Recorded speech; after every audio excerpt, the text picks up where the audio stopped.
بسم اللہ الرحمن الرحیم۔ السلام علیکم ورحمۃ اللہ۔ میرا نام مشاہد حسین ہاشمی ہے اور میں ادارہ زبان و ادبیات اردو جامعہ پنجاب کا طالب علم ہوں۔ آج میں اپنے ادارے کے علمی و ادبی مجلے سخن کے لیے انٹرویو کی غرض سے احمد جاوید صاحب کی خدمت میں حاضر ہوں۔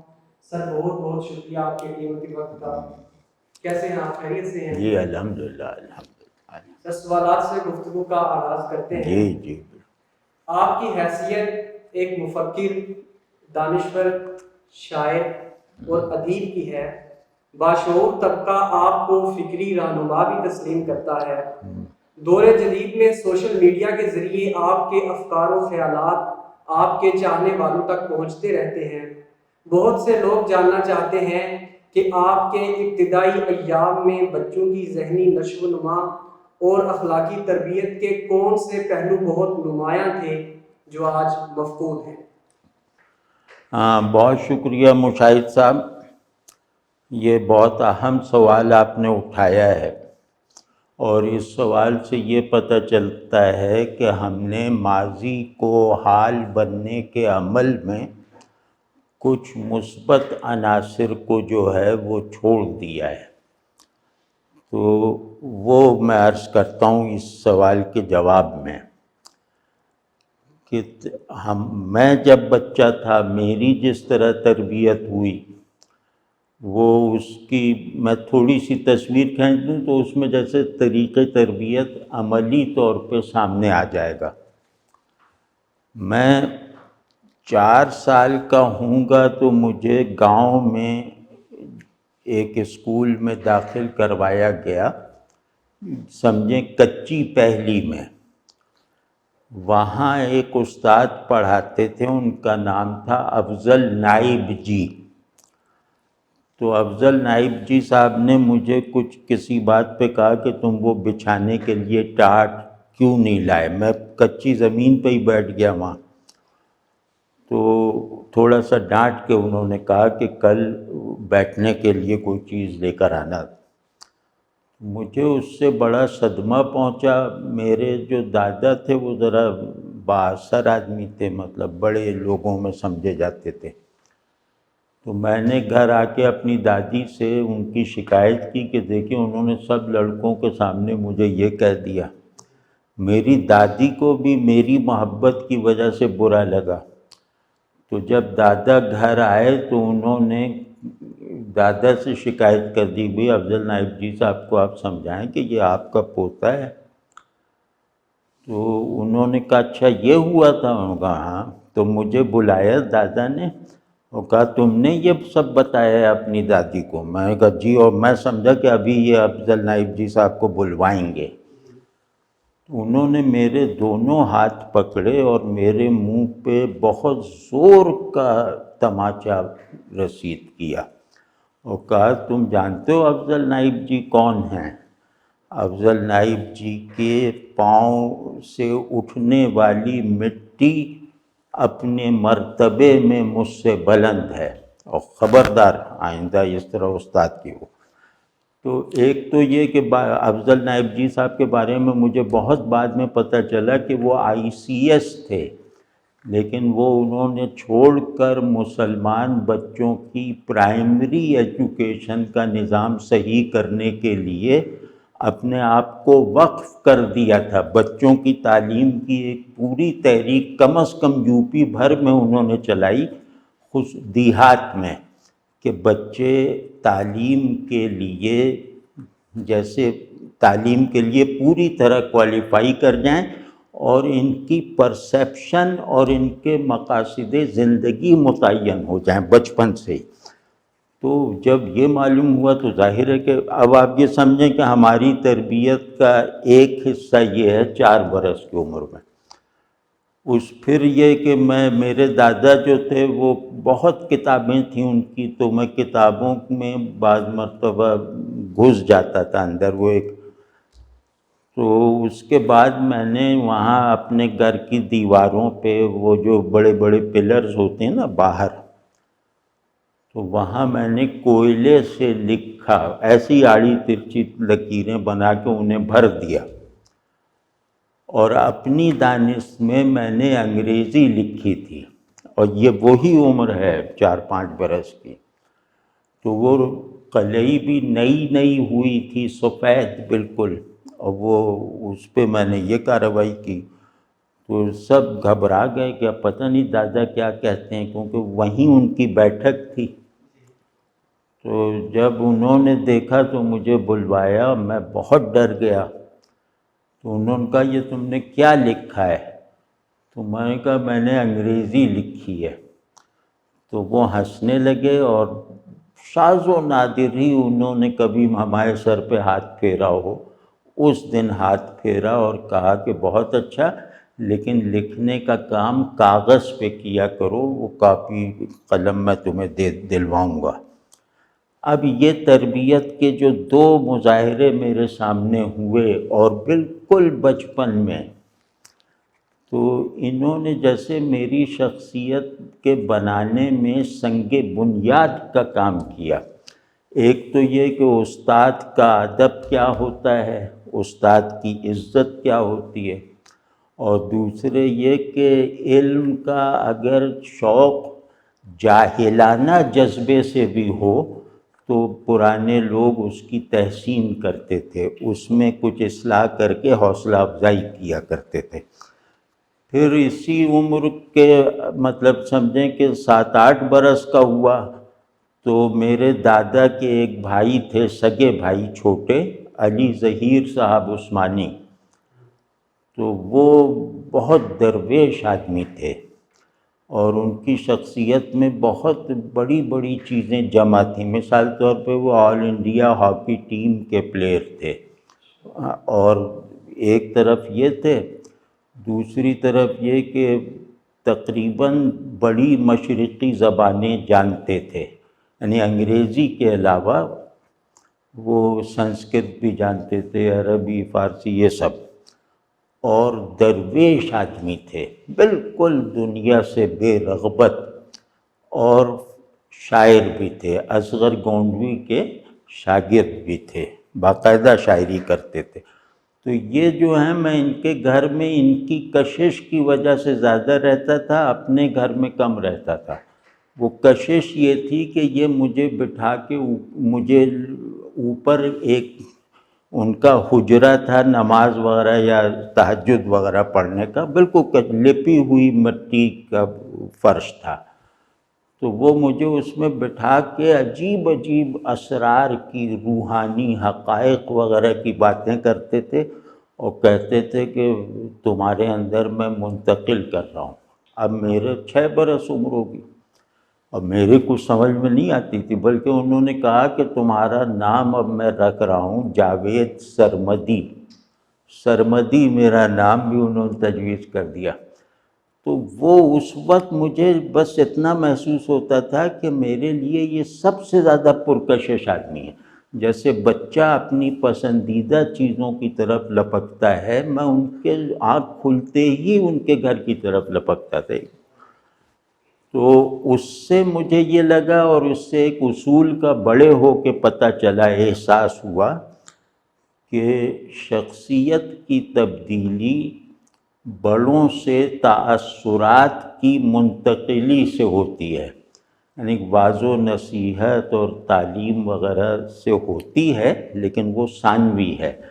جو آپ کی تربیت کے جس مقصد کے لیے آپ کی تربیت کی جا رہی ہے، اس مقصد سے محبت آپ کے قلب میں اتار دیتا ہے آپ کا ایسا بڑا، جو احوال کو اپنی سچائی کی وجہ سے آپ میں منتقل کرنے کے لائق ہو۔ کوئی بھی سچا آدمی اپنے احوال کو دوسروں میں منتقل کر سکتا ہے، اسی وجہ سے اچھی صحبت کی تاکید ہے۔ اور دوسرے یہ کہ تربیت سے ذہن بننے کا عمل شروع تو ہو جاتا ہے، لیکن اس وقت وہ بچے کے ذہن میں نہیں آتا، جیسے سب کے ساتھ ہی ہوتا ہے۔ تو وہ تربیت اس طرح یہ لوگ کیا کرتے تھے، یعنی کم از کم مجھے جو تجربہ ہے وہ یہ کہ آپ کی شخصیت، آپ کی نفسیات میں جو ہے وہ کچھ خصائص پیدا ہو جائیں. خصائص کا مطلب ہے کہ عارفانہ خصائص، علم سے محبت کی خصوصیت، عاشقانہ اوصاف، یہ میلانات پیدا ہو جائیں تو وہ لوگ بہت ہی بصیرت اور فراست سے آپ کے لیے بڑی باتوں کی قبولیت کا مزاج پیدا کر دیتے تھے. تو مجھے اچھی طرح یاد ہے کہ مجھے بہت سے شعر یاد ہو جاتے تھے کیونکہ ماحول ایسا تھا، تو میں انہیں بالکل نہیں سمجھتا تھا لیکن وہ مجھے اچھے لگتے تھے. یہ جو چیزیں ہیں کہ آدمی ان آئیڈیلز کو جن کو حاصل کرنے کے لیے آئندہ زندگی میں ذہن کو مصروف رکھتا ہے، وہ آئیڈیلز آپ کو ذہن میں آنے سے پہلے اپنا ذائقہ چکھوا دیتے ہیں. وہ ایسے بڑے لوگ تھے. اور جو جیسے اگر ہم کہیں کہ جو چلن کیا تھا، نصیحت کیا تھی، کن چیزوں کو کی پابندی کی تلقین اور نگرانی کی جاتی تھی، ان میں تھا کہ بڑوں کا ادب، چھوٹوں پر شفقت، اور ماں باپ، بھائی بہنوں اور رشتوں سے ایسی محبت جو آپ کو ایثار پر، ان کے لیے قربانی دینے پر اکساتی رہے.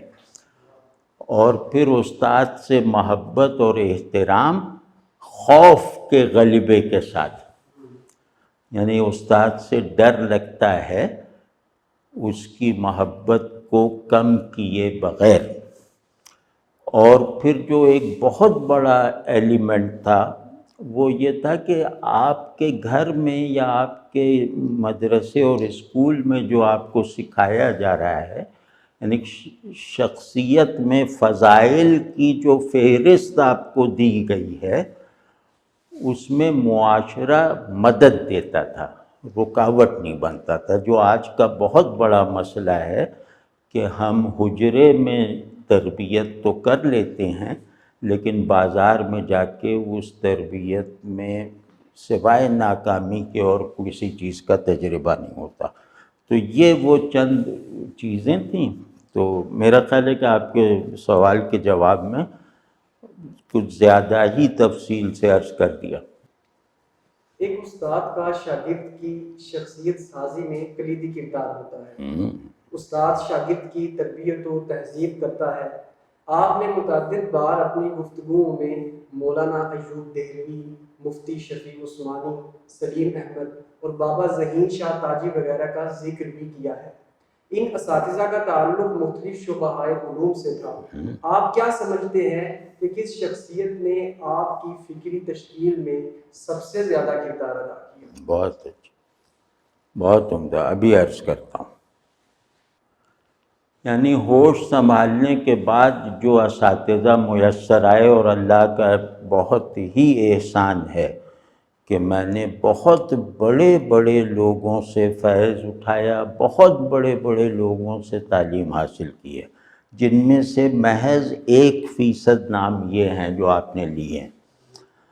تو جو آپ کا ہے کہ میرے ذہن سازی میں بنیادی کردار کس کا ہے، تو وہ 2 حضرات کا ہے، مولانا ایوب دہلوی صاحب رحمہ اللہ اور سلیم احمد.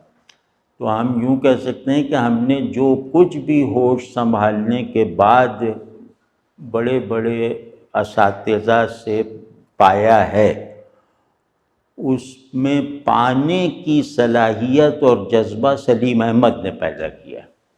یعنی سلیم احمد نے مقاصد میری زندگی کے طے کر دیے.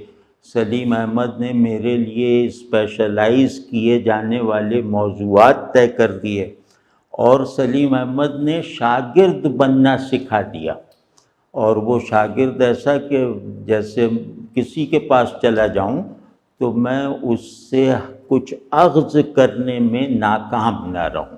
تو میں کہہ سکتا ہوں کہ سلیم احمد میرے بنیادی استاد ہیں، اور انہوں نے دیگر استادوں سے استفادہ کرنے کے لائق بنانے میں بنیادی کردار ادا کیا.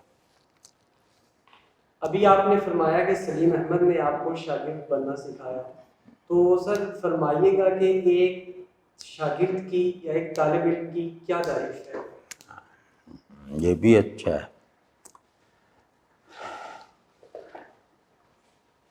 دیکھیں جو بڑا استاد ہوتا ہے نا، یعنی کہ جو علم کا بنا ہوا ہوتا ہے، تو وہ اپنے طالب علم کے اندر ایک مزاج اور ایک جذبہ پیدا کر دیتا ہے، کیونکہ علم 1% ذہنی ہے، 99% پیشن ہے. تو وہ جو جذبہ حصول علم ہے وہ استاد اپنے شاگرد میں پیدا کرتا ہے، اور شاگرد کو عالم نہیں بناتا، ہمیشہ طالب علم رہنے کے لائق بنا دیتا ہے. تو اس میں جو یہ والا ایسے استاد سے فیض حاصل کرنے کے لیے جو چیز ضروری ہے، ایک تو یہ کہ اس کا احترام، اس سے محبت، اور محبت بھی ایسی کہ یہ فیصلہ کرنا دشوار ہو جائے کہ باپ زیادہ محبوب ہے یا استاد. تو پھر جو ہے اس کے اب پھر میرے حصے کا کام یہ ہے کہ میں یکسو ہو جاؤں اس سمت کی طرف جس سمت پر استاد رہنما بن کر، نگران بن کر مجھے چلا رہا ہے، اور اس راستے کو یکسوئی کے ساتھ طے کرنے کے لیے درکار محنت سے جی نہ چراؤں. اور اس سے بھی بنیادی، یہ تو خیر ہم نے عرض کر دیا کہ علم سے محبت بیج ہے جو استاد ڈال دیتا ہے. تو اب اس علم کے حصول میں یکسوئی اور محنت، اور دوسرا یہ کہ ہر علم میں آپ کو بنانے اور بگاڑنے کی تاثیر ہوتی ہے، ہر علم میں. تو جو بھی علم حاصل کریں، چاہے وہ سائنسی علم ہو، چاہے وہ بزنس ایڈمنسٹریشن کا علم ہو، چاہے وہ دینی علم ہو، ان سب میں ایک نیت مستقل اور مشترک ہونی چاہیے. وہ یہ کہ میں اس علم سے اخلاقی فائدہ پہلے اٹھاؤں گا، ذہنی فائدہ بعد میں دیکھوں گا. ٹھیک ہے؟ اور اس کا نتیجہ یہ نکلے گا کہ علم آپ صرف مارکیٹ میں جگہ بنانے کے لیے، اچھی ملازمت کرنے کے لیے یا دنیاوی مفاد کے لیے حاصل نہیں کریں گے. اس میں یہ کہ آپ علم کے قدردان اگر نہیں ہیں تو علم آپ کے پاس نہیں آئے گا. تو جو لوگ علم دنیا میں اپنے مفادات کے حصول کے لیے حاصل کرتے ہیں، وہ علم کی توہین کا ارتکاب کرتے ہیں، اور علم اپنی توہین کرنے والوں سے ہمیشہ دور رہتا ہے. اور اگلی بات وہ جیسے ایک مشورہ سا ہے آج کے طالب علموں کو، وہ ہے کہ وقت کا صحیح استعمال. وقت ضائع کرنے والا کسی بھی اپنے مقصد میں کامیاب نہیں ہو سکتا. تو وقت کا صحیح استعمال یہ ہے کہ آپ اپنے ذہن میں اس علم کی صلاحیت بڑھاتے رہیں جس علم کو حاصل کرنا آپ کو مطلوب ہے.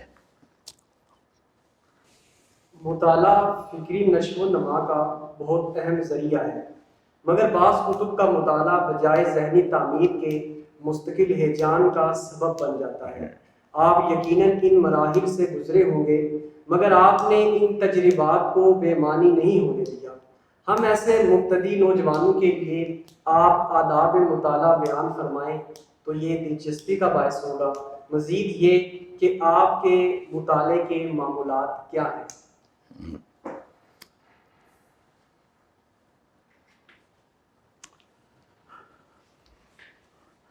اچھا، سوال کے آخری حصے کا جواب پہلے دے دیتا ہوں کیونکہ سرسری سا جواب ہے.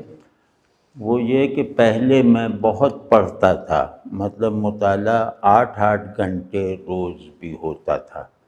اس کا سبب یہ تھا کہ میرے استاد سلیم احمد صاحب بعض مرتبہ مجھے کمرے میں بند کر کے کہتے تھے کہ یہ پڑھ کر آؤ اور پھر مجھ سے گفتگو کرو، مطلب پڑھنے پہ وہ ذرا سختی کرتے تھے اور مجھ سے کتابیں پڑھوا کے سنتے بھی تھے۔ تو یہ ایک سبب تھا، اور نوجوانی میں ذرا طاقت زیادہ ہوتی ہے، شوق زیادہ ہوتا ہے، لڑکپن میں، نوجوانی ابھی آنی ہے، تو اس میں 8 گھنٹے ایوریج پڑھ لیتا تھا، اور اب زیادہ نہیں پڑھا جاتا، اب مطلب ضرورت کے تحت پڑھتا ہوں، کیونکہ خیالات اور نظریات وغیرہ پختہ ہو گئے ہیں نا، تو اب میں کسی چیز کو معلوم کرنے کی ضرورت ہو یا کوئی اس چیز کی تاریخی تفصیل کی ضرورت ہو تو وہ پڑھ لیتا ہوں، یا شاعری پڑھتا رہتا ہوں، شاعری کا مطالعہ تازہ رکھتا ہوں۔ تازہ رکھنے سے مراد یہ کہ آج کل کے شاعروں کو نہیں پڑھتا، مطلب جو کم پڑھا ہے، لیکن جن لوگوں سے میرا جیسے بہت زیادہ تعلق ہے ان کو بار بار پڑھتا ہوں۔ تو یہ تو ہمارا ہو گیا۔ اب جو ہے کہ مطالعہ زندگی کا سب سے بامعنی تجربہ ہے۔ آپ کے تمام تجربات کتاب کے سامنے ہیج ہیں، یعنی آپ ایکچول پہاڑوں کی سیر بھی کرائیں تو کسی پہاڑوں کو جاننے والے سیاح کی اچھی کریٹو تحریر آپ کو پہاڑوں کے تجربے سے زیادہ پرلطف، زیادہ حقیقی اور زیادہ بامعنی لگے گی، ٹھیک ہے نا؟ تو اس کا مطلب یہ ہے کہ آپ کا ایک تو یہ کہ اس تجربے کی قدر کریں، کیونکہ کتاب سے باہر معنی بن جانے والا، خود بخود معنی بن جانے والا تجربہ اس دنیا میں کسی جگہ سے فراہم نہیں ہو سکتا مشاہدے وغیرہ سے۔ دوسرا یہ کہ جو آپ نے اپنی زندگی کا مقصد طے کر رکھا ہے، آدمی اپنی زندگی کا مقصد طے کرتا ہے ایک بہت اصولی، ایک بڑے اصول کی روشنی میں، جیسے ہمارا بڑا اصول جو ہے یہ کہ دنیا کو آخرت کی بہتری کا ذریعہ بننا چاہیے، اور اس دنیا میں میرا ہر چھوٹا بڑا بلکہ ہر صحیح یا غلط علم اور عمل وہ میرے لیے آخرت میں مفید ہونا چاہیے۔ یہ ایک بڑا ڈسکورس ہے۔ یا یہ کہ میں یہ دنیا جو ہے یہ اللہ سے دوری کا بھی فاصلہ طے کرواتی ہے اور اللہ سے قرب کو بھی ٹھیک سے ناپ لیتی ہے۔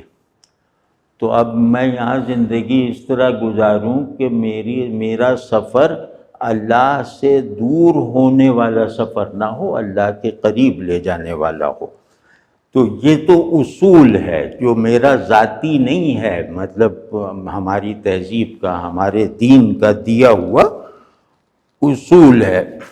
اب اس اصول میں رہتے ہوئے مجھے اپنی افتاد طبع، اپنی صلاحیت یا اپنی فوری یا مستقل ضرورت کے تحت کچھ پڑھنا ہے، کچھ علوم حاصل کرنے ہیں، تو اب میں اس مقصود زندگی سے مطابقت رکھنے والی کتابیں پڑھوں گا، اس مقصود زندگی کو کے تصور کو کمزور کر دینے والی تحریریں نہیں پڑھوں گا۔ ایک تو یہ ہے کہ اب میرا مقصد زندگی فرض کیا یہ ہے کہ میں سائنٹسٹ بن جاؤں اس دائرے میں، تو اب میں فکشن وغیرہ مطلب مستقل قاری نہیں بنوں گا کسی بھی چیز کا، سوائے اپنے ڈسپلن میں میری رہنمائی کرنے والی کتابوں کے۔ اور ایک دوسرا یہ ہے، نوجوانوں کو میرا مشورہ ہے، اور کیونکہ اس میں میرا تجربہ بھی ہے، ہم نے اسٹڈی سرکل وغیرہ بنا رکھا ہے، اس میں لوگوں کو پڑھنے پر، نوجوانوں کو خاص طور پہ اکساتے بھی رہتے ہیں، تو اس میں ایک مشورہ ہے کہ آدمی کے 10-20 استاد ہو سکتے ہیں، مختلف علوم اس نے پڑھے ہیں مختلف اساتذہ سے، لیکن ایک آدمی ہوتا ہے جو اس کا مستقل استاد ہوتا ہے اور اس استاد کا وہ مرتے دم تک شاگرد ہے۔ تو ایسا مستقل استاد زندگی میں ہونا چاہیے، چاہے وہ کلاس روم ٹیچر نہ ہو۔ تو پہلے تو ہوا کرتا تھا، لیکن اب اگر نہیں ہے تو ہونا چاہیے۔ تو اب اگر وہ استاد خوش قسمتی سے میسر ہے تو اپنے مطالعے کی ترتیب اور نظام بلکہ پوری ببلیوگرافی اس سے بنوانی چاہیے، یا جو کتاب پڑھنے نکلیں اس کتاب کو پڑھنے نہ پڑھنے کا کی ہدایت اپنے استاد سے لینی چاہیے۔ تو یہ بہت ضروری ہے۔ اور اگر فرض کیا کہ مجھے ضرورت پڑے کہ میں نے سائنس پڑھ لی ہے، اب میں شاعری کا فن سیکھنے کی کوشش کر رہا ہوں، یعنی ایک نیا علم حاصل کرنے کی خواہش پیدا ہو، تو سیلف لرننگ نہ کرے۔ جیسے آج کل بہت شارٹ کٹس نکلے ہوئے ہیں نا، سیلف لرننگ سیریز آتی ہیں کہ آپ بس کتاب دیکھیں خود ہی سیکھتے جائیں۔ تو جب تک سیکھنے پر کوئی میں نے کیا سیکھا ہے اس پر جب تک کوئی قابل اعتبار چیک نہ ہو، اس کا کوئی امتحان لینے والا نہ ہو، تو وہ جہل مرکب بن جاتا ہے، وہ علم نہیں ہے۔ یعنی جہل مرکب اس جہالت کو کہتے ہیں جس میں مبتلا آدمی کو یہ یقین ہوتا ہے کہ یہ تو علم ہے، ٹھیک ہے نا۔ تو سیلف لرننگ سے بچیں، اور دن میں کم از کم 2 گھنٹے پڑھنے کے لیے وقف ہونے چاہیے۔ اور اگر ان 2 گھنٹوں میں کو قسط بنانی ہو تو 2 نشستوں سے زیادہ نہ ہو، یعنی 1 گھنٹے سے کم مطالعہ وہ ذہن میں اپنی جگہ نہیں بنا پاتا، اور وہ آپ کو غور کرنا نہیں سکھاتا۔ اور پھر یہ کہ جو پڑھیں، جس کتاب کو پڑھیں وہ نوٹس بناتے جائیں، کہ مطلب نوٹس یہ جو اس کتاب کو سمجھنے کے لیے آپ کی معاونت کریں، اور اس کتاب کے جو بہترین حصے یا بہترین آرگومنٹس ہیں وہ آپ کے پاس نوٹس کی شکل میں پہلے سے موجود ہوں، تاکہ اگر آپ کو اس سے ریفر کرنا پڑے تو آپ ان حصوں کو ڈھونڈ کے نکال لیں۔ اور پھر اس کے بعد جب یہ قابلیت پیدا ہو جائے کہ آپ اب کسی بات کے ٹھیک اور غلط ہونے کا فیصلہ کر سکتے ہیں کسی خیال یا کسی نظریے کے، تو پھر جو کتاب پڑھیں اس میں اس کے اہم مباحث بھی نوٹ کریں اور ان پر اپنی تنقید بھی درج کریں۔ تو یہ بھی بہت ضروری ہے۔ اب پھر آداب جو ہے وہ ہاں آخری چیز ادب بتاؤں گا، لیکن اس سے پہلے یہ کہ یہ طے ہونا چاہیے کہ آپ اس کتاب سے کیا حاصل کرنا چاہتے ہیں، یہ طے ہونا چاہیے۔ وہ آپ اس کا پیش لفظ پڑھ کے بھی طے کر سکتے ہیں۔ اور ایک ادب بتاتا ہوں، وہ اگر ملحوظ نہ رکھا جائے تو بے برکتی پیدا ہو جاتی ہے۔ وہ یہ کہ لیٹ کر نہیں پڑھنا چاہیے، یعنی حصول علم کے لیے کیا جانے والا مطالعہ لیٹ کر نہیں کرنا چاہیے، اور اس سے ناقدری پیدا ہوتی ہے، اور لیٹی ہوئی حالت میں ذہن بھی لیٹا ہی ہوا ہوتا ہے۔ تو یہ ذرا سا خیال رکھیں تو انشاءاللہ وہ سب بہترین ہو جائے گا۔ اور اچھا، ایک بات میں لیٹ کر جو نہیں پڑھنا چاہیے، اس پہ میں ایک اپنی دانش میں سند دے رہا ہوں۔ ہمارے یہاں جن علماء کے بارے میں یقین سے کہا جا سکے پورے اعتماد سے کہ ان میں علم مجسم ہو گیا ہے، ان کے اندر علم ہی علم ہے، تو ان میں سے ہیں مولانا انور شاہ صاحب کشمیری رحمۃ اللہ علیہ، جن کے بارے میں مولانا تھانوی رحمۃ اللہ علیہ نے فرمایا کہ میرے لیے مسلمان ہونے کی بڑی دلیل یہ بھی ہے کہ انور شاہ مسلمان ہیں۔ تو خیر ان کی بات کہہ رہا ہوں کہ وہ فرماتے ہیں کہ میں نے کبھی مؤدبانہ حیت اختیار کیے بغیر کسی کتاب کا مطالعہ نہیں کیا۔ بہت شکریہ سر۔ مطالعے سے جڑا ہوا سوال ہے کہ عصر حاضر میں ای کتاب نے ورق کے لمس اور خوشبو کی اہمیت کو بہت کم کر دیا ہے۔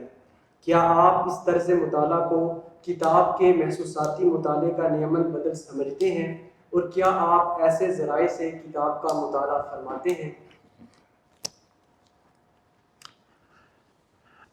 تو ذاتی طور پر تو مجھے کاغذ ہی پر پڑھنا اچھا لگتا ہے، تو اس میں یہ نہیں کہہ رہا کہ یہ اس میں کوئی فضیلت ہے، مطلب یہ ایک عادت ہے۔ تو اور اگر اس عادت پہ میں اصرار کروں کہ بھئی اب جو میں پڑھوں گا وہ ہارڈ کاپی ہی ہونی چاہیے، تو میں اس زمانے میں اکثر کتابوں اور اکثر علوم سے محروم رہ جاؤں گا۔ تو یہ مجبوری ہے، تو اب مجبوراً میں کتابیں اسکرین پہ بھی پڑھ لیتا ہوں، اور اگر کبھی آنکھ پہ زور پڑنے لگے تو اس کا جزون پرنٹ نکال لیتا ہوں۔ لیکن میرا مشورہ یہی ہے کہ ان دونوں میں آئدر اور کی نسبت نہ پیدا کریں، بلکہ یہ کہ جہاں بھی اگر ایک چیز اسکرین پر بھی ہے اور وہ کتابی شکل میں بھی ہے تو ترجیح دینی چاہیے کتاب پڑھنے کو۔ لیکن اب پرنٹ ہونے والی کتابیں جو ہیں وہ تو اب علم کے 1 ارب میں سے 1 حصے کا احاطہ کرتی ہیں۔ اب تو سارے علوم جو ہیں وہ اسکرین پہ ہیں، نیٹ پر ہیں، اور دنیا کی کوئی اہم کتاب ایسی نہیں ہے جس کو آپ حاصل نہ کر سکیں۔ تو اس کے لیے میرے دل میں بہت ممنونیت ہے، تو میں وہ اسکرین پہ پڑھنے کی مشقت یا اس کی اجنبیت کو گوارا کر لیتا ہوں۔ اچھا سر، ذرا ایک دلچسپ سوال ہے کہ علم و ادب سے منسلک آپ کے محبان کی اکثر خواہش ہوتی ہے کہ آپ کو مختلف تقاریب میں مدعو کیا جائے۔ آپ کون سی تقاریب میں بسط شوق شرکت کرتے ہیں، اور کس نوع کی تقریبات میں اس کے برعکس رویہ اختیار کرتے ہیں؟ خوب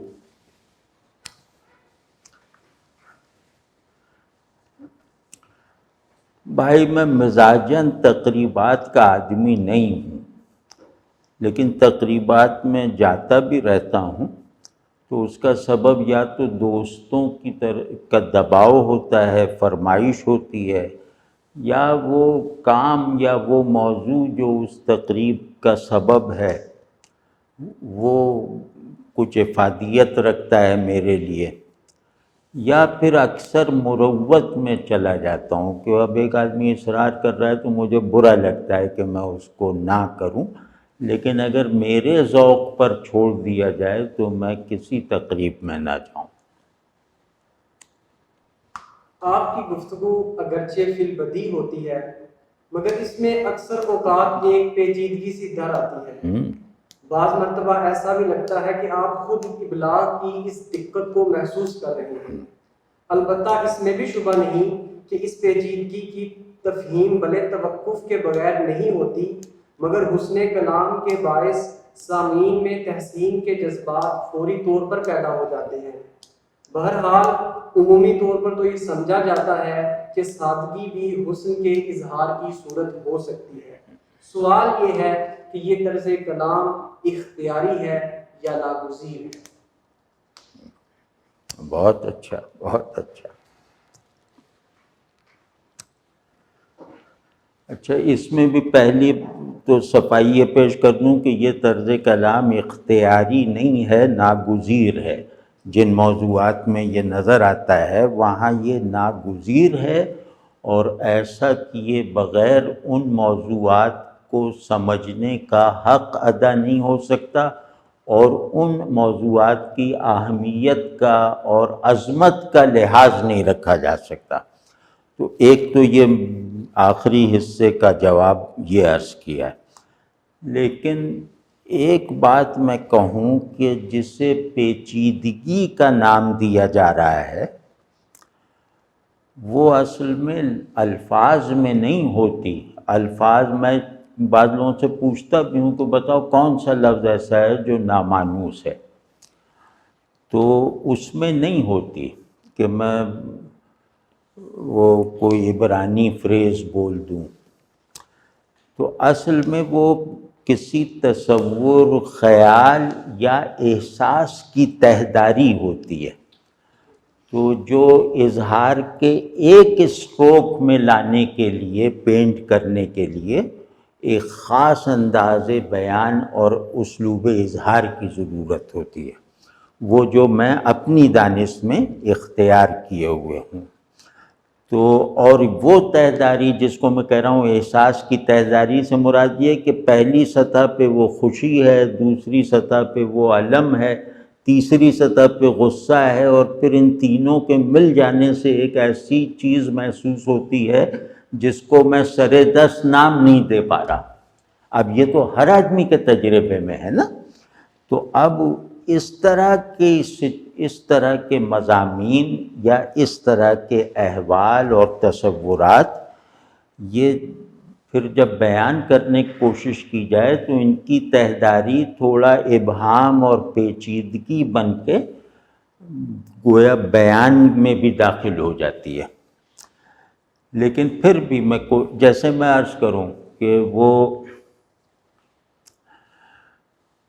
میں اب ایسے ہی اپنا ہی شعر ایک سنا رہا ہوں اس سے تاکہ واضح ہو جائے کہ جو میں بات کہنا چاہ رہا ہوں، کہ اسی سے عالم بود و نبود ہے روشن، اسی سے عالم بود و نبود ہے روشن، دعا کرو نہ بجھے یہ چراغ بے خبری۔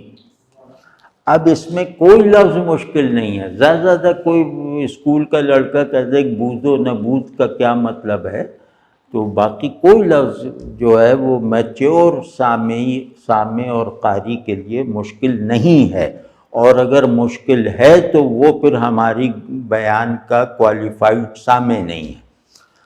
تو اب اس میں ہے پیچیدگی کہ چراغ بے خبری سے عالم وجود جو ہے وہ روشن ہے، اگر یہ بے خبری ختم ہو جائے تو وجود ڈھہ جائے گا۔ تو اب اس کو میں کیسے کہتا، تو سادہ لفظوں میں کہا، لیکن ان لفظوں میں بھی وہ ایک پیراڈاکسیکل کیفیت پیدا ہو گئی جس پیراڈاکسیکل ایسنس سے بڑے حقائق اپنی تصوری شکل میں لازماً بھرے ہوئے ہوتے ہیں۔ تو یہ ہے۔ اچھا، اور لیکن ایسا نہیں ہے کہ میں ایک فقرہ کہہ کے، بلکہ میرے بعض دوست جو میرے ہم عمر ہیں وہ کہتے ہیں تم بات دہراتے ہو، تو اس کا وہ مجبوری ہے، وہ یہ کہ میں کوشش کرتا ہوں کہ بالکل معیاری الفاظ اور اظہار میں کسی خیال کو بیان کر دیا، کسی پیچیدہ تہدار خیال کو، اور پھر اس کے بعد اس کی شرح بھی کر دیتا ہوں کہ یہ اس کا یہ مطلب ہے، اس کا کبھی ایسا نہیں ہوا کہ اگر مجھے احساس ہو جائے کہ یہ بات سر دست مخاطب کے لیے ذرا دشوار ہے سمجھ میں آنی، تو میں اپنے ذہن میں اپنے شاگردوں کا جو تصور رکھتا ہوں ان کی ذہنی سطح کو فرض کر کے اس کے مطابق اس بات کی ایک جملے کی 10 جملوں میں شرح کر دیتا ہوں۔ تو وہ بھی ہے۔ اور پھر اگر یہ بھی ناکام ہو جائے، یعنی شرح کرنے سے بھی اگر وہ بات جیسی کہ میری سمجھ میں ہے وہ مخاطب کے فہم میں نہ آ سکے، تو پھر سامع مطلب اتنا تو ضرور ہو جاتا ہے نا کہ پھر وہ بات نامفہوم تو ہے، وہ بات سمجھ میں تو نہیں آ رہی، لیکن وہ بات ایک کشش پیدا کر لیتی ہے، اور وہ بات سننا جو ہے وہ اجنبی نہیں رہتا، کہ جیسے کوئی میں کسی دوسرے سیارے کی بات کر رہا ہوں، یعنی وہ بات خوشگوار ہو جائے اور فی الحال سمجھ میں نہ آ رہی ہو تو میں سمجھتا ہوں کہ میرا مقصد پورا ہو گیا۔ اور کیوں؟ اس کی ایک تھیوری ہے، تھیوری یہ ہے کہ معنی کی جو ذہنی کنسٹرکٹ ہوتی ہے نا، مفہوم، وہ کسی چیز کو سے علمی تعلق یا کسی چیز سے حقیقی تعلق پیدا کرنے کا صرف ایک جز ہے۔ وہ مفہوم اگر نہ بن پائے لیکن تأثر بن جائے تو استاد کامیاب ہے۔ اور پھر یہ کہ اب میں اس کی اپنی شکایت کرتا ہوں، مطلب مجھے جو شکایت ہے اس طرح، مطلب اس مشکل کو ہی اپنے اوپر مسلط کیے رکھنے والوں سے، وہ یہ ہے کہ ہم سے ایک بہت بڑا جرم ہوا ہے، غفلت ہوئی ہے، کہ ہم نے اپنی زبان، ہمارا پورا نصاب تعلیم اس غفلت کو بڑھانے اور پیدا کرنے کا سبب ہے کہ ہم نے اپنی زبان کو عام ضرورتوں کے سودا لے آؤ اور رکشہ لے آؤ اور عام سے خیالات کے اظہار کے لیے مخصوص کر رکھا ہے، یعنی بات کہی اور فوراً سمجھ میں آ گئی۔ ہم نے اپنی زبان کی سطح یہاں پر جیسے فکس کر رکھی ہے، تو اس کا بہت بڑا نقصان ہوا، اور وہ نقصان ہم واضح طور پہ دیکھ رہے ہیں کہ کوئی علم اردو میں نہیں ہے۔ اردو زبان سے بننے والے ذہن نے کوئی تھیوری پروڈیوس نہیں کی۔ اب کوئی بھی ذرا سی بات اونچائی پر چلی جائے اور انگریزی میں کہنی بہت سہولت سے ممکن ہو، اسے اردو میں کہنے کے لیے بہت دیر تک سوچنا پڑتا ہے، ٹھیک ہے نا؟ تو یہ ہم نے یہ جو گراوٹ اپنی ذہنی مسلط کر رکھی ہے، اور ہماری طبیعت ولگیرٹی کی طرف ہے، ہمارا ذہن جو ہے وہ سطحیت کا عادی بن چکا ہے، صرف اس وجہ سے بھی کہ ہم لفظ کے ساتھ اپنے تعلق کو ترقی نہ دے سکے، گہرائی نہ دے سکے۔ اور پھر اچھا، یہ تو میری شکایت ہو گئی، لیکن جس کو پیچیدگی کہا جا رہا ہے وہ شاید علی الاطلاق نہ ہو ہماری گفتگو میں، وہ اکثر جمالیاتی یا فلسفیانہ امور میں ہوتا ہے۔ میں مذہبی اور اخلاقی موضوعات پہ بھی بولتا ہوں، تو وہاں یہ تو ہو سکتا ہے کہ میرا تصور انسان اپنے بیان میں ہماری زبان سے ایکسپریس ہو سکنے والے انسان سے کچھ مختلف ہو، لیکن اس میں پیچیدگی نہیں ہوتی۔ ہاتھ ہے اللہ کا بندہ مومن کا ہاتھ، غالب و کار آفرین، کار کشا کار ساز۔ اقبال کا مرد مومن کے متعلق یہ تصور ہے کہ مرد مومن اپنی کامل ترین صورت میں خدا کا کو ورکر بن جاتا ہے، اور وہ اپنی ذات کی ویسی ہی توسیع کر سکتا ہے جو خدا کے لیے مختص ہے۔ کیا اقبال کا یہ تصور محض تصوراتی ہے یا اس کی کوئی تجرباتی صورت بھی ممکن ہے؟ خوب۔ جو سادہ حصہ ہے وہ پہلے ہم کر لیں، وہ یہ ہے کہ اس کی تجرباتی صورت ممکن ہی نہیں ہے، بلکہ نظروں کے سامنے ہے، عمل میں ہے۔ اور وہ تجربی صورت یہ ہے کہ ہم صرف انسان کی ابھی بات کر رہے ہیں، کہ انسان کائنات پر جو تصرف کرتا ہے وہ کائنات کو بہتر بناتا ہے، جو بھی تصرف کرتا ہے اس سے کائنات میں بہتری آتی ہے۔ یہ میں مثبت زاویے سے کہہ رہا ہوں تو یہ جو انسان کے ہاتھ سے کائنات کا معنوی اور وجودی مرتبہ بڑھتا رہتا ہے، یہ بتاتا ہے کہ اللہ نے انسان کو اپنا نمائندہ بن کر، اپنا ترجمان بن کر اس بے زبان و بے شعور نظام وجود کو معنی دینے کے لیے بھی اتارا ہے۔ تو ایک تو یہ، اور تجربی صورت ہمارے سامنے ہی ہے۔ آپ دیکھیں نا کہ ناسا کی دوربین نے اس کائنات کی عظمت اور معنویت میں کتنا اضافہ کر دیا ہے۔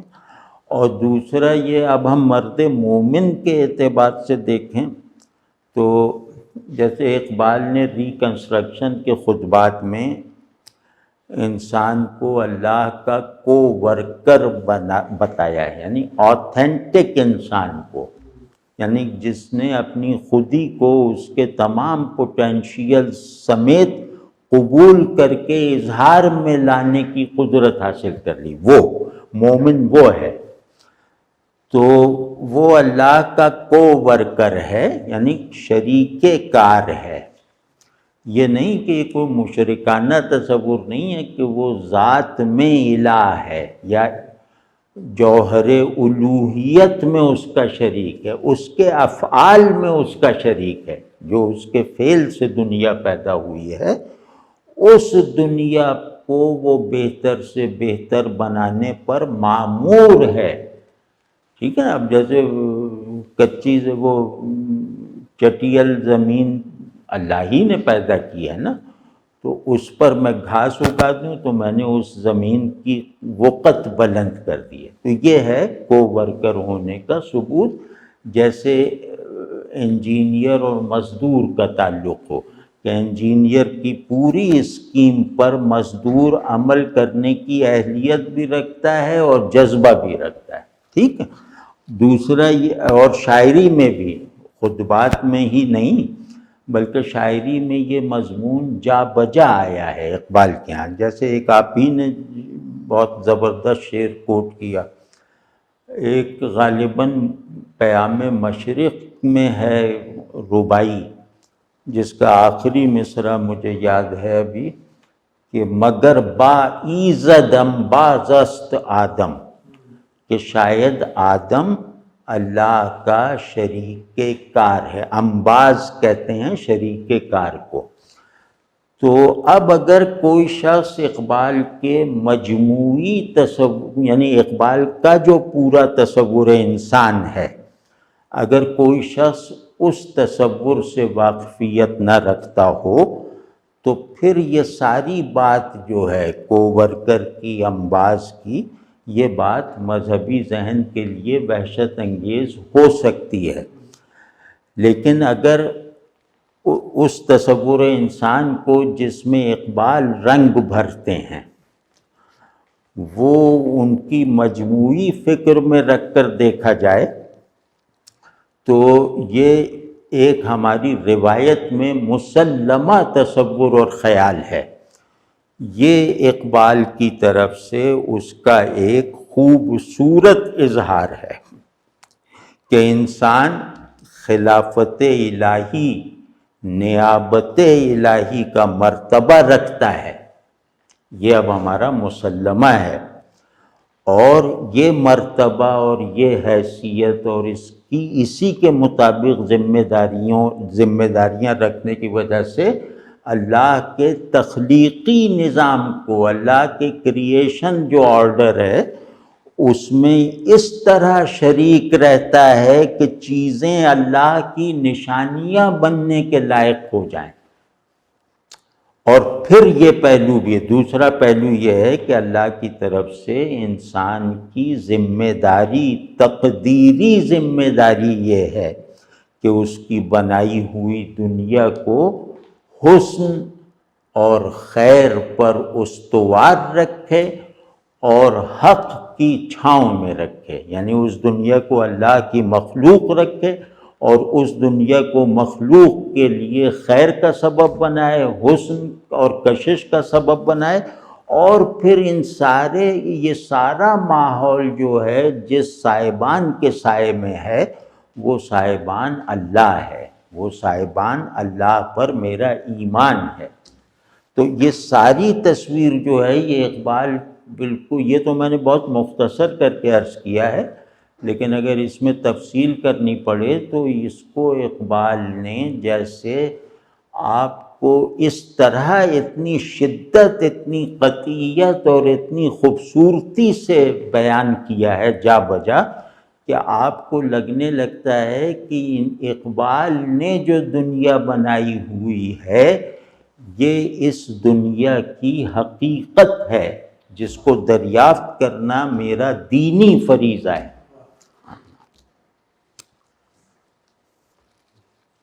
بہت شکریہ سر۔ ہمارے ہاں ادبی تنقید سے متعلق بہت سی منفی آراء پائی جاتی ہیں۔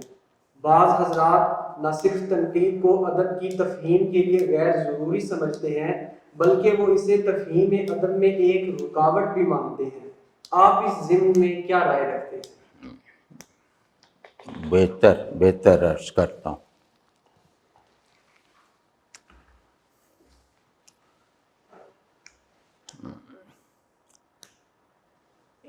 اس میں کوئی مکمل بات نہیں کی جا سکتی، مطلب یہ بات بھی ٹھیک ہے کہ تنقید کے بعض نمونے، بعض میتھڈز ایسے ہیں جو ادب کی تفہیم کرنے کے بجائے وہ اس میں رکاوٹ بن جاتے ہیں، اور جو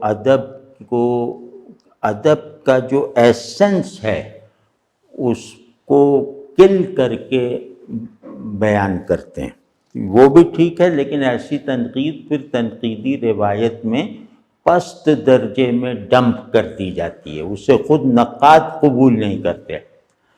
تو تنقید کو اگر ہم مثبت زاویے سے اور ادبی روایت کے حصے کے طور پر دیکھیں تو تنقید جو ہے وہ تخلیقی، شعری، ادبی روایت کو بڑے معنی دیتی ہے۔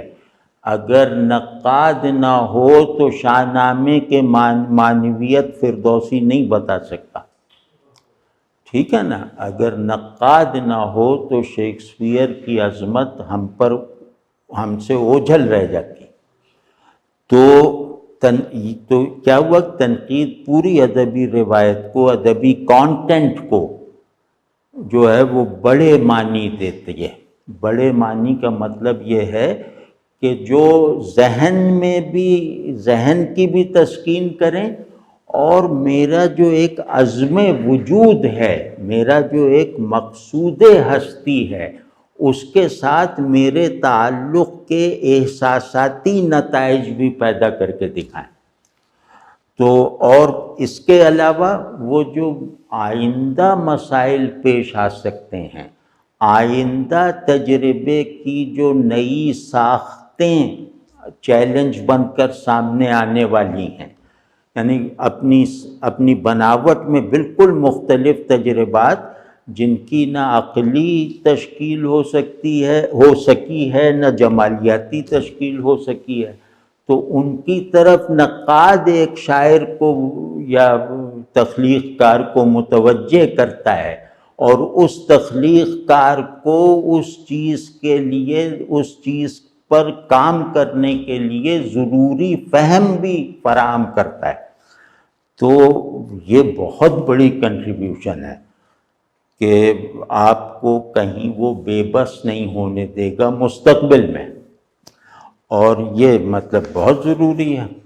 اور اسی طرح میں مطلب ٹکڑوں میں ہی بات کر رہا ہوں کہ اچھا نقاد کسی ادب پارے میں موجود یا ممکنہ طور پر موجود اس جوہر کو ابھارتا ہے جو مطلب اس کے مصنف کے ذہن میں ہونے ضروری نہیں ہیں۔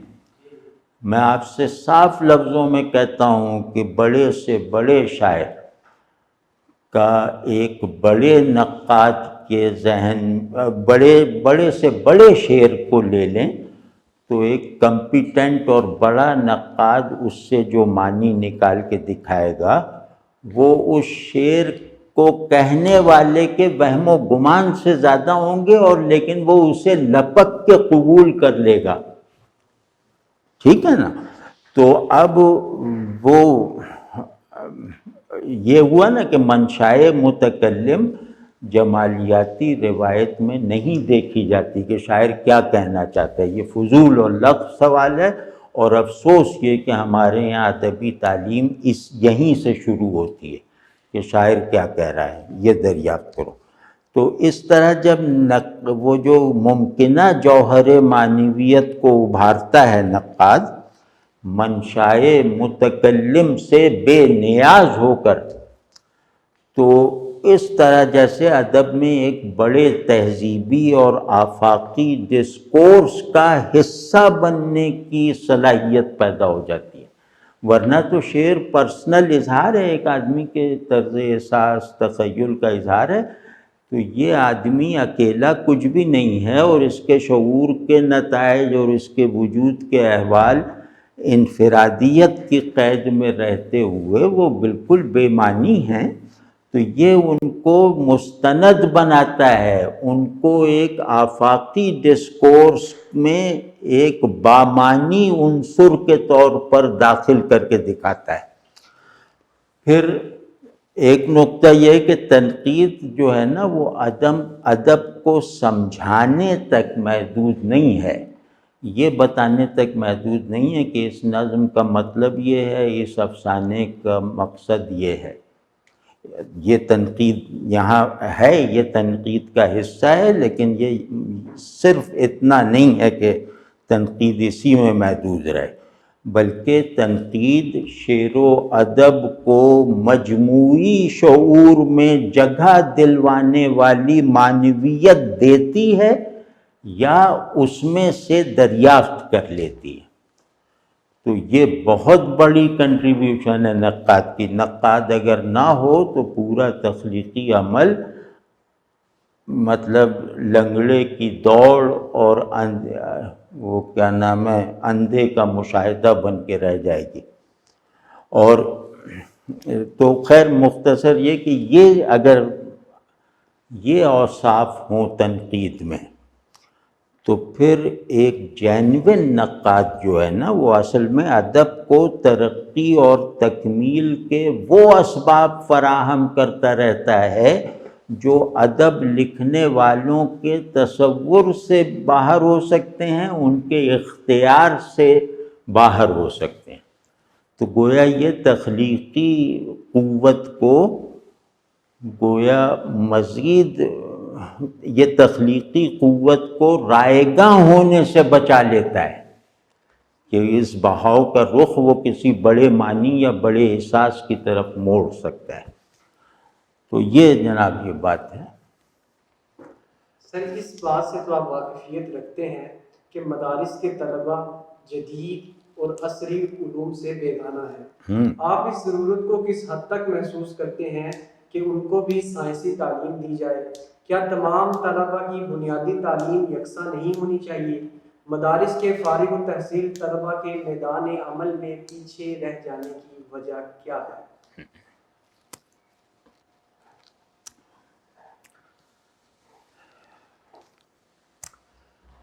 بھائی وہ وجہ تو اور بھی وجوہات بہت سی ہیں، اور میرے خیال میں وجوہات میں بڑے اسباب اخلاقی ہیں. تو اس کو وہ حساس معاملات ہیں، ان کو ایک طرف رکھتے ہیں. ہم تو صرف ایک نصاب تعلیم اور ایک تصور علم کے ساتھ اس سوال یعنی نصاب تعلیم کیا ہونا چاہیے اور علم کا تصور اور مقصد کیا ہونے چاہیے. تو میں اس بات کا مخالف ہوں کہ مدارس میں جدید علوم یا جدید زبانیں پڑھائی جائیں، کیونکہ مدرسے کی تعلیم اسپیشلائزڈ ایجوکیشن کی طرح ہے کہ جیسے ہمارے یہاں میٹرک کرنے کے بعد بچہ آرٹس اور سائنس اور ادھر ادھر جانے کا فیصلہ کرتا ہے نا، یعنی اسپیشلائزیشن کی طرف جاتا ہے. تو نظام تعلیم یہی فطری ہوتا ہے کہ بنیادی تعلیم دنیا کی حاصل کریں سب مل کر. مثال طور پہ میٹرک تک سب ایک نصاب ہو، اور میٹرک کے بعد پھر فیصلہ کیا جائے کہ اس کو دین کی تعلیم میں جانا ہے، دین کی تعلیم میں جانا ہے تو دین کے کس شعبے کا علم حاصل کرنا ہے وغیرہ وغیرہ، یا اس کو جو ہے دینی مقصود کے ساتھ کسی سائنس کی طرف جانا ہے، آرٹ کی طرف جانا ہے، بس دینی مقصود میٹرک تک میٹرک تک طلبہ کا جو بیسک تناظر ہے اور جو بنیادی تصور علم ہے وہ دین کے تابع کر دے، یعنی دین کے تابع کرنے میں کامیابی حاصل ہونی چاہیے۔ تو اب جو آدمی بھی دینی پرسپیکٹو سے شعور دین کی رہنمائی میں دنیا کو کھنگالنے چلا گیا تو وہ بھی ایک دینی ایکٹیویٹی کر رہا ہے، اور ایک آدمی جو ہے وہ اسی دینی نیت سے خادم دین بن رہا ہے، عالم دین بن رہا ہے۔ تو آئیڈیل نظام تعلیم یہی ہے، لیکن چونکہ ہمارے یہاں نہیں ہے ایسا، اور ایسا ہونے کی سر دست مستقبل قریب میں امید بھی نہیں ہے، تو اب یہی ہو سکتا ہے کہ گیون سیٹ اپ میں ایک تو مدارس میں جو دو شعبے یا دو طرح کے تعلیم کے نظام ہونے چاہیے۔ تو یہ بالکل ٹھوس بات میں عرض کر رہا ہوں کہ ایک تو یہ کہ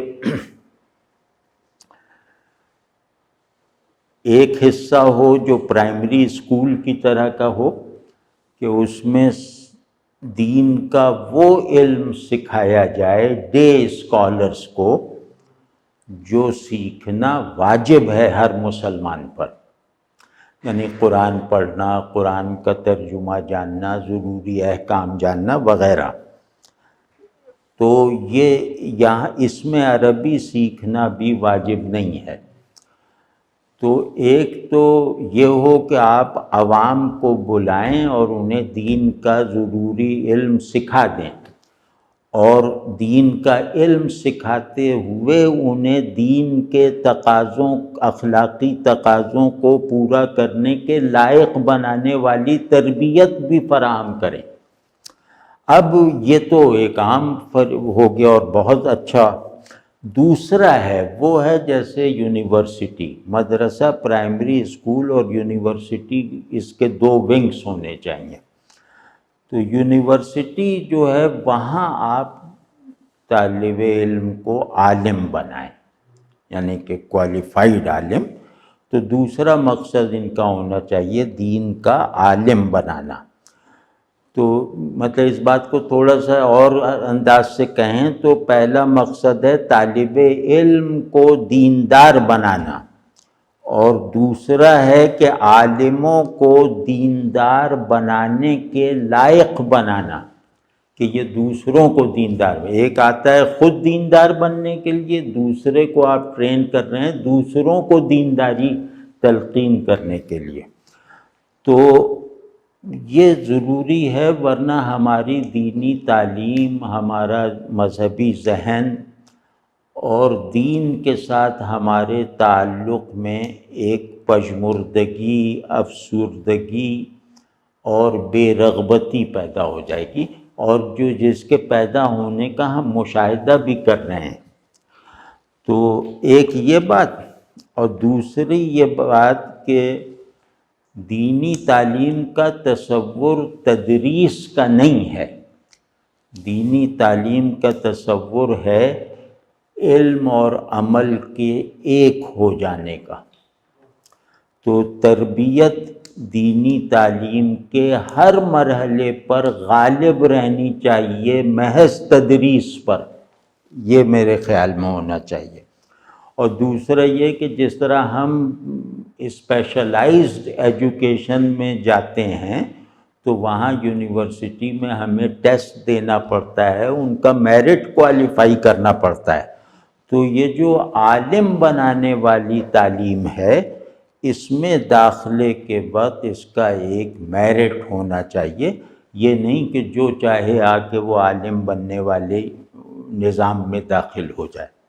تو وہ میرٹ ہونا چاہیے کہ اس میں عالم بننے کی اہلیت ہے، اس میں عالم بننے کا مزاج ہے، اس میں دین کے ساتھ تعلق کے نسبتاً بلند جو معیارات ہیں ان پر پورا اترنے کے احوال ہیں۔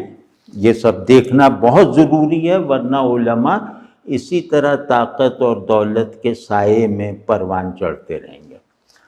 اور پھر یہ کہ یہ ٹھیک ہے کہ اپنے زمانے سے واقفیت ضروری ہے، کیونکہ دین انسانوں پر اترا ہے، انسانوں کے لیے اترا ہے، اور جس نے اتارا ہے وہ انسانوں کا خالق بھی ہے، تو وہ یہ جانتا ہے کہ انسانوں کے اندر ذہن میں بھی کیا کیا تغیرات آئیں گے اور ان کے حالات میں بھی کیسی کیسی چھوٹی بڑی تبدیلیاں آتی رہیں گی۔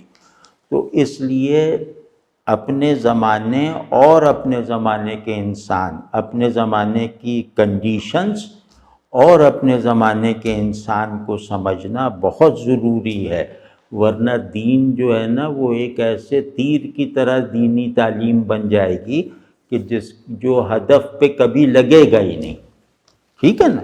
تو اس میں تو ٹھیک ہے کہ اگر اس کے لیے آپ کو ضرورت ہے اس واقفیت کو علماء میں پیدا کرنے کے لیے، تو اس کے لیے کچھ علماء کو خاص کر لیا جائے اور ان علماء کو جدید علوم میں مہارت پیدا کرنے والی تعلیم حاصل کروانے میں ان کی مدد کی جائے۔ تو لیکن یہ سب علماء کے لیے بھی ضروری نہیں ہے کہ وہ آئنسٹائن پہ تنقید کریں، ورنہ دیکھیں انسانی ذہن جو ہے وہ دو آرڈرز میں نہیں چل سکتا۔ جو مکمل اور ایبسلیوٹ دو روایتیں ہوں تو وہ دونوں روایتوں کو اپنے ذہن میں جمع نہیں رکھ سکتا، پھر وہ دونوں میں کمزور ہو جائے گا۔ یعنی فزکس پڑھنے والا اور قرآنی علوم پڑھنے والا اگر وہ فزکس پڑھ رہا ہے منتہی بننے کے لیے اور یہ تفسیر بھی منتہی بننے کے لیے پڑھ رہا ہے، تو وہ یہ دونوں میں ناکام رہ جائے گا، کیونکہ انسانی ذہن میں اتنی سہار نہیں ہے کہ وہ دو طرح کے ورلڈ ویوز کو ان کے مطالبے کے مطابق اپنے اندر جمع کر کے ان کی طرف یکسوئی کا حق ادا کر سکے، ٹھیک ہے نا؟ تو اب یہ جو ہے کہ پھر اپنے زمانے کا شعور اگر کوئی آدمی مطلب سنجیدہ ہے، کوئی آدمی مقصدی زندگی گزار رہا ہے، کوئی آدمی اجتماعی وجود بننے میں کامیاب ہے، یعنی اجتماعی فکروں میں رہتا ہے، تو اس کو اپنے زمانے کا جو ضروری فہم ہے اور وہ اس کے تجربات اور مشاہدات اور اخبارات وغیرہ سے حاصل ہوتا رہتا ہے۔ تو زیادہ تر علماء کو بس اتنا ہی شعور درکار ہے۔ مثال طور پہ الحاد پھیل رہا ہے، اب یہ انہیں درکار ہے کہ سمجھیں، اور مثال طور پہ سود سے اب کیسے بچیں، اس میں ان کی ذمہ داری ہے کہ یہ اس سے بچنے کا راستہ نکالیں وغیرہ وغیرہ، لیکن اور نہیں۔ یہ مطلب یہ بات میں پھر ذرا بالکل پلین انداز میں کہہ دوں کہ نظام تعلیم کا آغاز 10ویں جماعت تک ایک نصاب پر مشتمل ہونا چاہیے۔ وہ نصاب مدرسے جانے کی خواہش رکھنے والے بھی پڑھیں اور کوئی اور علم اسپیشلائز کرنے کا مقصد رکھنے والے بھی پڑھیں گے۔ ایک نظام، اس نصاب میں دنیا کی سمجھ میں ترقی کرنے کی تعلیم دی جائے گی، اور یہ تصور علم تمام تدریس میں غالب رکھا جائے گا کہ یہ سب کچھ ہم اپنے ایمانی شعور کو زیادہ بھرا پورا اور زیادہ طاقتور بنانے کے لیے کر رہے ہیں، یہ سب دینی مقصد سے کر رہے ہیں۔ تو پھر آگے جا کے کوئی مدرسے میں جائے، کوئی انجینئرنگ یونیورسٹی میں جائے۔ بہت شکریہ. اس سوال کا جواب جاننا چاہوں گا کہ پاکستان میں آغاز ہی سے نفاذ نظام اسلام ایک مستقل علمی موضوع رہا ہے، لیکن حکومتی ساخت کے مختلف تصورات کے باعث ان حلقوں میں عملی وحدت پیدا نہیں ہو سکی. سوال یہ ہے کہ آپ کے نزدیک اسلامی نظام حکومت کا واحد عنوان خلافت ہی ہے یا جمہوریت کی اصطلاح سے بھی یہ خیر برآمد ہو سکتی ہے؟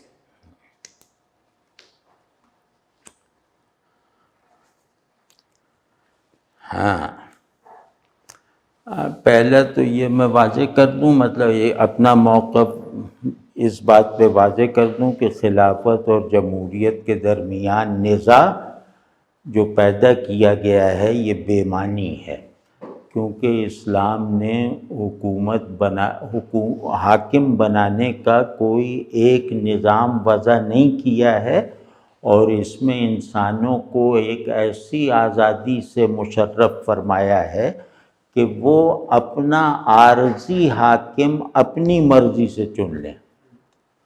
تو اب یہ تو انسان میں سے غلامانہ حس کا مکمل خاتمہ اس طرح ہو جائے گا کہ یہ شخص جو کاغذ اور عمل اور قانون وغیرہ میں ہمارا حاکم ہے، یہ محتاج ہے ہماری مرضی کا. ٹھیک ہے نا؟ تو اب یہ خلافت اور جمہوریت یہ کوئی بائنڈنگ اصطلاحات نہیں ہیں. جمہوریت نہ ہوتی تو ہم خلافت چنتے، خلافت نہیں ہے تو جمہوریت چن رہے ہیں، بس ان میں کوئی ایبسلیوٹنس نہیں ہے. اب لیکن یہ جو نظام کا تصور ہے نا کہ نظام شریعت، نظام اسلام ریاست کی سطح پر، یہ ایک جدید تصور ہے. یہ جدید تصور جیسے کارل مارکس وغیرہ سے بھی متاثر ہے، تو یہ اب مصنوعی بات رہ گئی ہے، کیونکہ ہم نے اس خواہش کو عمل میں لانے کے لیے درکار سچی خواہش پیدا کرنے پر توجہ نہیں دی. صرف نعرہ ہے، حکم ہے، ججمنٹ ہے. تو اب اس میں عرض کرتا ہوں کہ یہ بھی اب ایک سیاسی اصطلاحات کی طرح ایک اصطلاح بن کر رہ گئی ہے. تو اس میں بھی اسلام کا جو مزاج ہے اسے سمجھنے کی کوشش نہیں کی گئی یا اسے نظر انداز کیا جا رہا ہے، اور وہ یہ ہے کہ پہلے نفس کو اللہ سے تعلق کے قابل بناؤ، یعنی اللہ کا محکوم بناؤ، اور پھر دنیا کو اللہ سے متعلق رہنے کا ماحول فراہم کرو. یعنی پہلے خود پر اللہ کو غالب کرو، دین کو غالب کرو، اس کے بعد جب تم پر غالب آ گیا تو دنیا تو تمہاری مغلوب ہے، اس پہ تو خود بخود غالب آ جائے گا.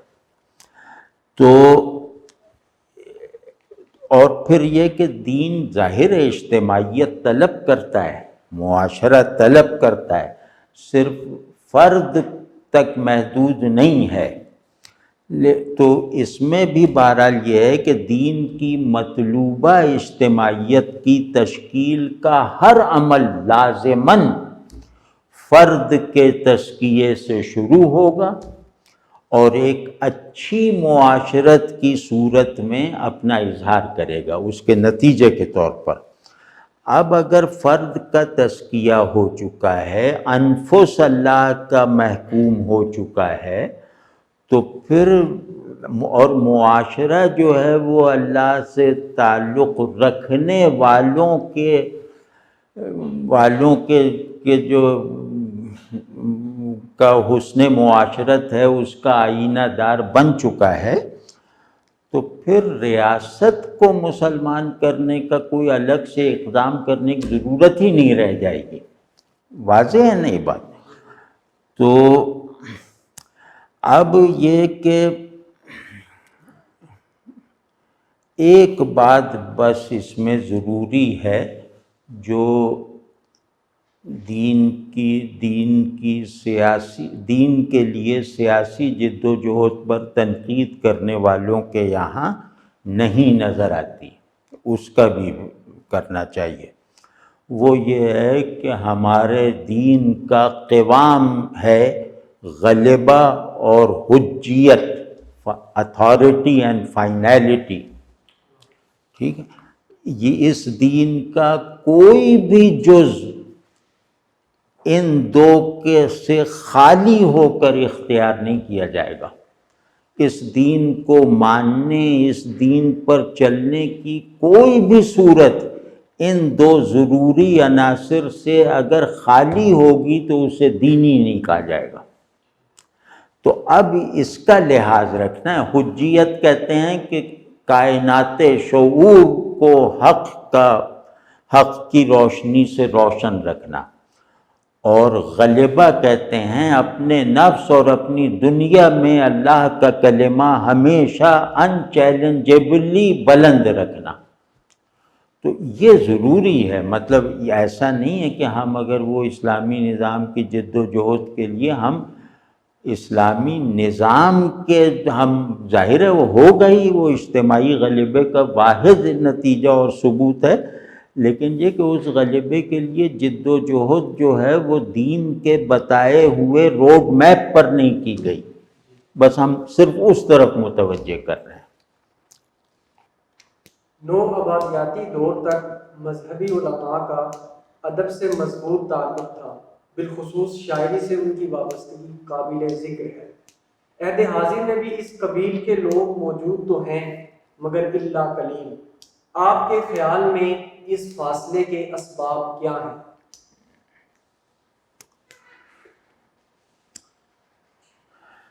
اس فاصلے کے اسباب تو دو چار ہیں جو بیان ہو سکتے ہیں، لیکن میں ایک ایسا سبب بتانا چاہتا ہوں جو ذرا پرجوش انداز سے اثر کرے، یعنی جو علماء کو اپنی اس کمی کو دور کرنے پر راغب کرے، وہ ہے قرآن سے تعلق میں کمزوری۔ قرآن معجزہ اظہار ہے، تو اس کے یہ اس اعجازی پہلو کا ذوق نہ رکھنا، یہ شاعری وغیرہ اور تمام چیزوں سے، یعنی زبان سے تعلق رکھنے والی تمام جمالیاتی روایتوں سے دوری کا سب سے بڑا سبب ہے۔ آپ دیکھیں نا کہ قرآن کی تعلیم کے کہیں بھی جائیں تو قرآن کی تعلیم جیسے قرآن کا اسکالر بنانے کے لیے دی جاتی ہے اور اسی مقصد کے لیے حاصل کی جاتی ہے۔ قرآن کا جو تاثیری چینل ہے، جو مشرکین کے ایمان لانے کا سب سے بڑا سبب بنا تھا، تو وہ ہم مومنوں میں جاری نہیں رہ گیا۔ بہت شکریہ سر۔ آپ کے چاہنے والے یہ جاننا چاہیں گے کہ زندہ شاعروں میں آپ کا پسندیدہ ترین شاعر کون ہے؟ ہاں، بالکل مختصر سا جواب ہے یہ کہ نظم میں محمد سلیم الرحمن اور غزل میں احمد مشتاق، یہ زندہ شاعروں میں میرے پسندیدہ ترین ہیں۔ ہم نے آپ کا یہ جواب تو سن رکھا ہے کہ اچھا آدمی کیسا ہوتا ہے، آج یہ فرمائیے گا کہ کیسا آدمی برا لگتا ہے؟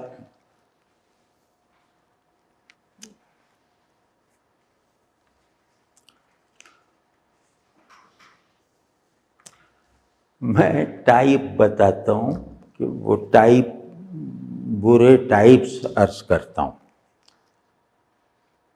کہ وہ مولوی جو جدید بننے کا خبط پال لے اور اداکاری کرے، وہ مجھے بہت برا لگتا ہے۔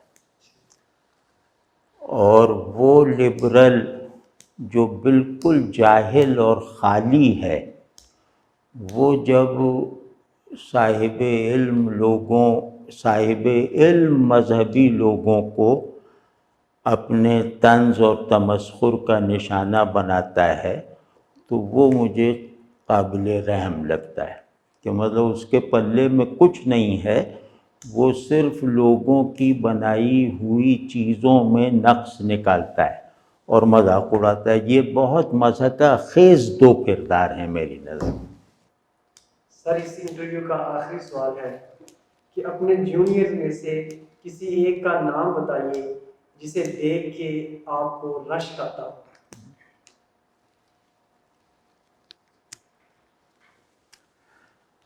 دیکھیں کچھ تو ایسے ہیں جو ہمارے جیسے بظاہر شاگردوں میں ہیں، تو ان میں کئی ہیں نوجوان جنہیں دیکھ کر مجھے رشک آتا ہے اور اپنے اندر بعض ضروری خامیوں اور کمیوں کا احساس ہوتا ہے۔ لیکن ایک صاحب ہیں جن کا نام میں لوں گا اور جن سے میں بہت متاثر ہوں، اور میرا دل چاہتا ہے کہ میں ان سے اور قرب اختیار کروں۔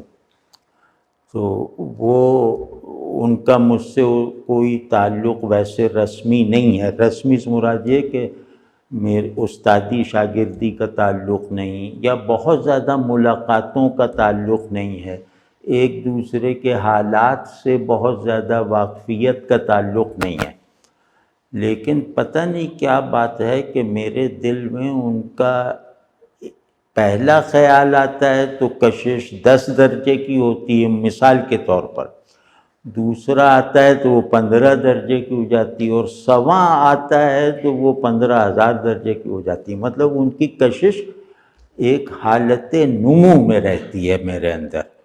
اور وہ صاحب اسلام آباد میں اسلامک یونیورسٹی میں پڑھاتے ہیں، اور ایک اہل علم کے حلقے میں معروف نام ہے، مطلب گمنام نہیں ہیں، اور وہ ہیں ڈاکٹر قیصر شہزاد صاحب۔ یہ اسلام آباد میں رہتے ہیں، اور میں مطلب ان کے آپ اچھا آدمی بننے کے آئیڈیلز کو، یعنی اچھائی کے آئیڈیلز کو، یہ تو نہیں کہتا کہ سب کے سب، لیکن اکثر آئیڈیلز کو آپ ان کے اندر عمل میں آتے ہوئے دیکھ سکتے ہیں۔